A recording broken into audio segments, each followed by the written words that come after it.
Hi everyone, this is Asma Mushtaq from the eevibes, and in this video lecture I am going to derive the expression of the Faraday's law using the Gauss law. So we will prove basically how the Faraday's law is true as per the Gauss law. Alright, Faraday states that the electric flux passing through any closed surface is equal to the total charge enclosed by that surface. So psi is equal to q, where psi is the electric flux while q is the total charge enclosed by that surface. While Gauss law says that the flux passing through any enclosed surface can be represented as psi is equal to d dot ds. And here we write the circle at the bottom of the integral, indicating that it is certain enclosing surface, and we integrate with respect to the integral. One thing more, here we write the ds, which means the surface density or electric flux density. Fine, we know that if a point charge is placed at the origin, let's say this is certain point charge q, then it actually radiates in all direction, and its radiation pattern can be defined to be aspherical. Why? Because it is radiating along the radial line in 3D. Fine. So according to the Gauss law, we have to assume some enclosing surface which meets the or which satisfies these two criteria. So I'll choose some spherical surface. Why? Because the flux lines are actually normal to that surface.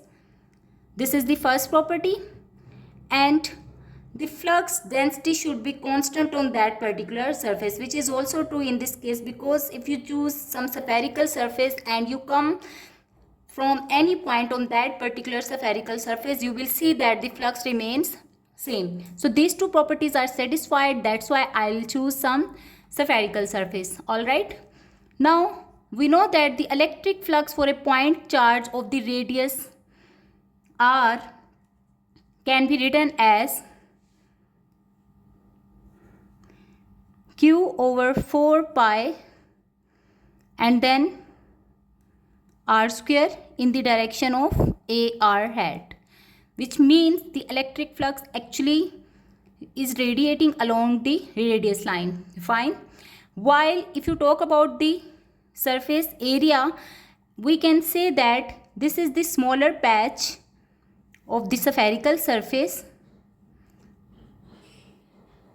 and you can watch a complete lecture of me where I have completely explained the spherical coordinate systems.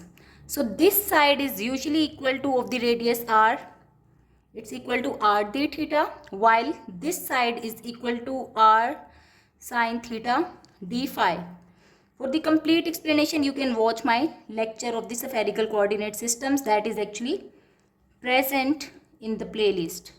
Okay, and hence you can say the surface area ds is equal to r square sine of theta d theta d phi, where theta varies from 0 to pi and phi varies from 0 to 2 pi.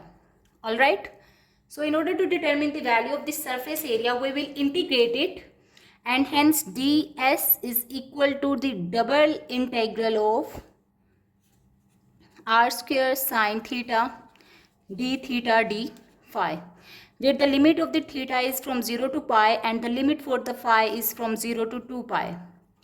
Okay, hence you can see r is constant in this expression because there is no differential present with respect to r.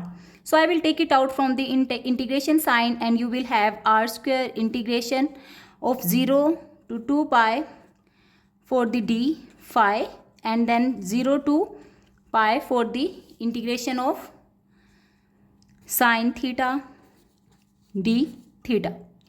Once you solve this integral, you will see it comes out to be r square, this is equal to 2 pi, while it comes out to be minus cos of theta from 0 to pi.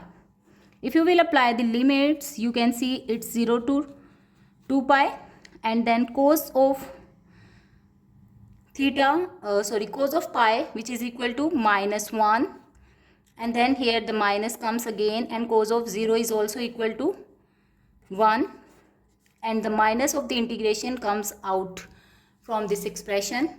And hence if you simplify it further, you will see this minus becomes plus, so you will have 4 pi r square as the surface area. Alright, now let's just substitute the values in the expression. We have the value of ds, we don't need the integration now. The value of the ds is equal to q over 4 pi r square, and then the value of the integration of ds is equal to 4 pi r square. Alright, and this is equal to the flux on the left hand side. Now these two terms will be cancelled out, and you can see psi is equal to q, which is the statement of the Faraday's law, and you have proved it using the Gauss's law. One thing you should always remember, that since we have chosen a spherical surface where the flux density was constant, that's why we will take it out from the integration sign, and that's why you substitute the constant value and you just integrate over the surface area. If you have further questions, you can drop your questions in the comment section. Thank you for watching, and don't forget to subscribe and like.